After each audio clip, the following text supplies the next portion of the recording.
Lee County commissioners say they've been trying to do what they can to slow the spread of COVID-19. Every member met again this morning. They voted for a resolution after watching crowds and monitoring the situation over the weekend. Let's go back to Fox 4's Sandra Rodriguez in downtown Fort Myers with the latest. Sandra.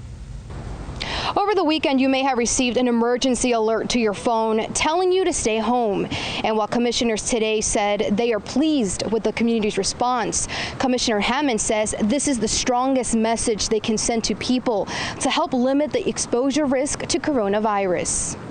A resolution approved by Lee County Commissioners Monday is asking you to stay home. The resolution says if you're 65 or older, if you have a condition that makes you a virus target, or if you have cold or flu-like symptoms, you need to stay home. The resolution also limits groups to no more than 10 people, while still social distancing, and limits businesses to limit their on-site workforce to 50%. While the resolution is not a law or a stay-at-home order, Commissioner Brian Hammond says people have a moral obligation to follow the guidelines.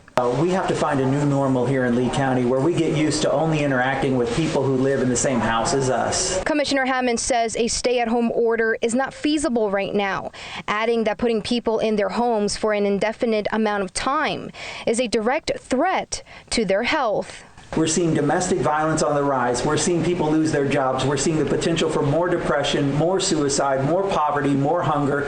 I think the job losses that we're seeing are doing just as much damage to people's health right now, to healthy people who, by the way, aren't infected with that disease.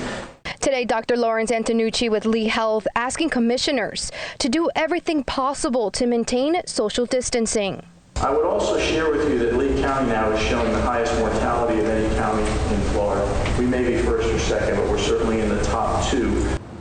Commissioner Hammond says we can expect these measures to be in place at least until April 30th. In Fort Myers, Sandra Rodriguez, Fox 4, in your corner.